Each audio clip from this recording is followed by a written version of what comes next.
Sorry for not making any videos in a while. I was too tired with other stuff. Anyway, I'm going to read Bad Kitty Goes to the Vet by Nick Bruel.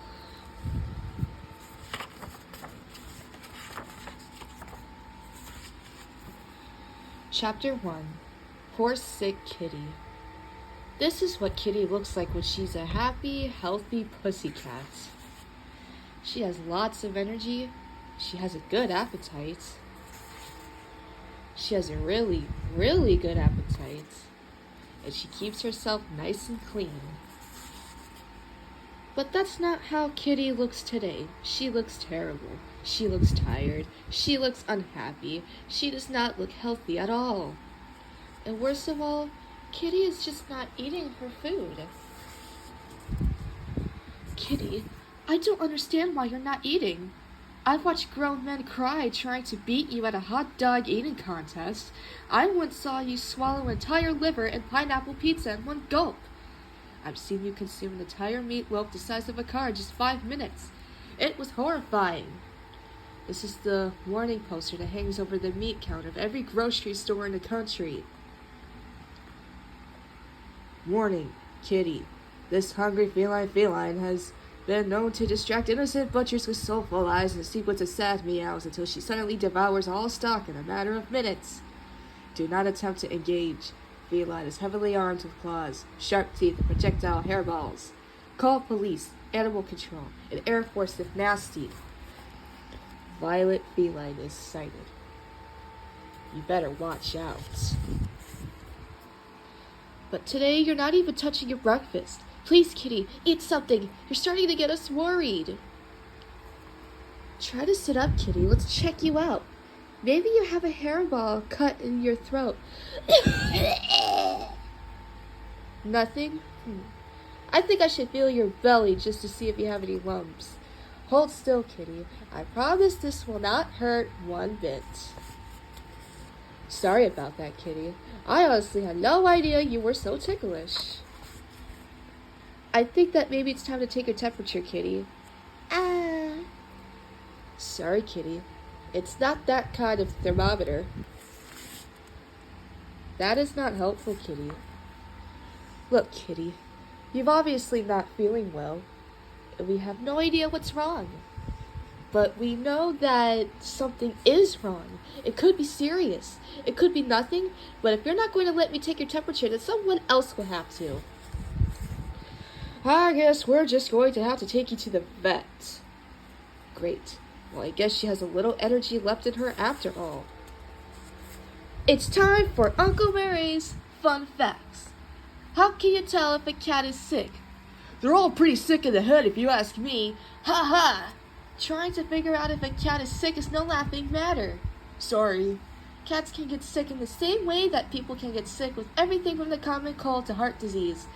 But the obvious problem is that cats cannot tell you themselves if they're not feeling well. So you have to be aware of any signs that might show in their physical appearance or their behavior. Does your cat even look sick? Does your cat have a runny nose or runny eyes? When you pet your cat, do you feel odd bumps under her fur or her skin? Is your cat scratching her ears successfully? Does your cat's fur look messy or dirty when usually it looks smooth and clean? Is your cat breathing funny? Is your cat even acting sick? Is your cat using the litter box a lot more or a lot less than usual? Is your cat acting dizzy? Or is she tilting her head to one side a lot? Is your cat not eating or even losing weight? Look for any sudden change in your cat's personality. If your cat is very active one day but acts unusually tired the next day, there might be a problem. Sometimes cats will get better all on their own, just like people.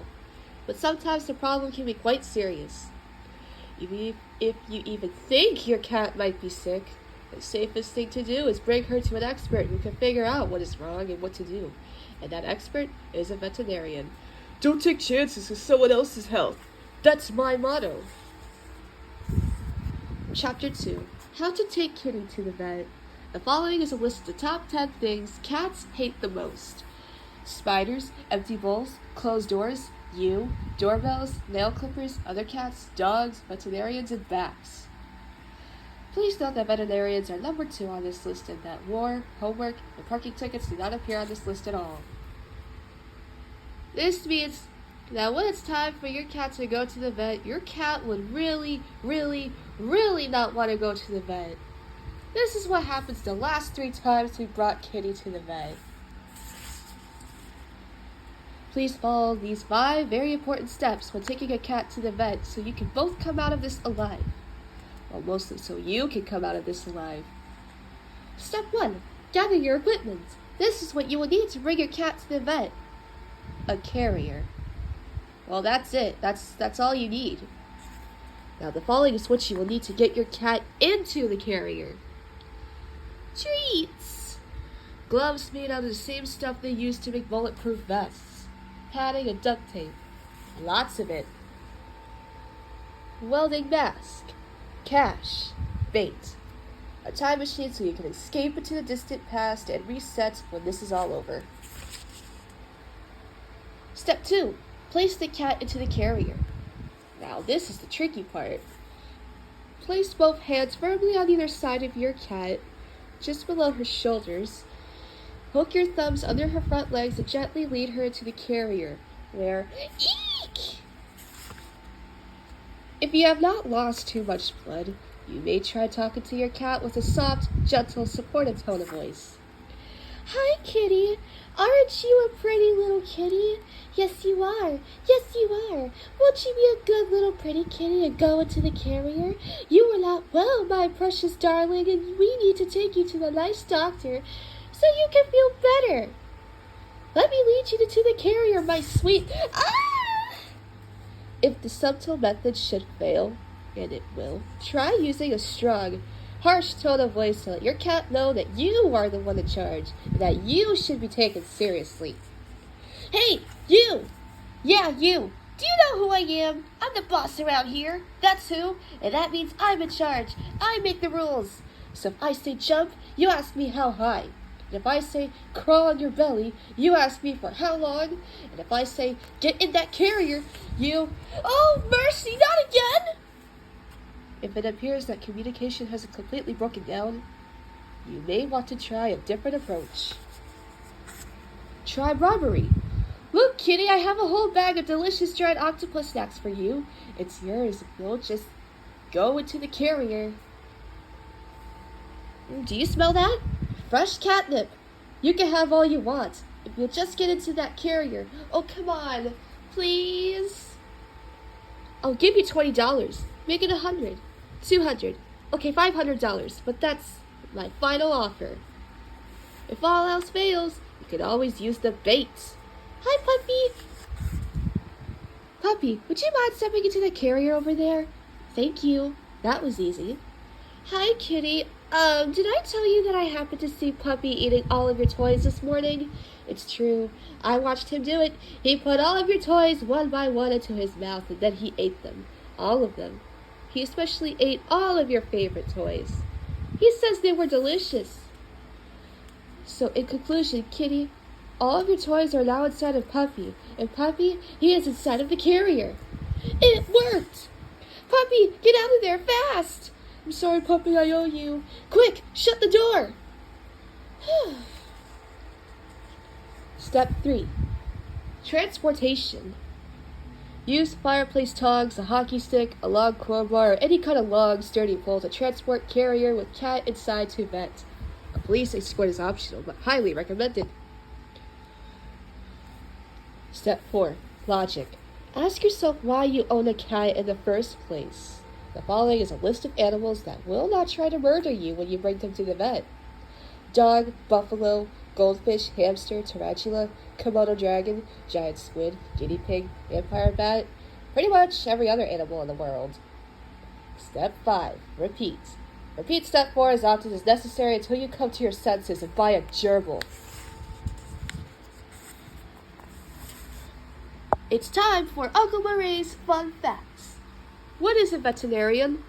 Someone who doesn't eat meat. Essentially, a veterinarian, or vet for short, is a doctor for animals. But there are lots of different kinds of animals for different kinds of vets. Here are some of them. Small animal vets. These are the most common types of vets. They see cats and dogs, and sometimes rabbits, guinea pigs, and even hamsters. These vets see common pets. Exotic animal vets. Some pets are not so common. Some people own hedgehogs or ferrets, snakes, parrots. These animals need a vet too. What about farm animals? These animals are seen by the large animal vets. Zoo animals? They're seen by wild animal vets. And lastly, there are the specialists. Don't believe everything you read. Cats don't have hearts. Chapter 3. At the vet. What is it? What kind of horrible shrieking creature could be in there? The nurse said that's Kitty. But, she's just a myth. No way. There is no way a cat could be doing that. She's just a fable we tell our chicks to make them eat their seed balls. The legends are true. Stay tuned for part 2.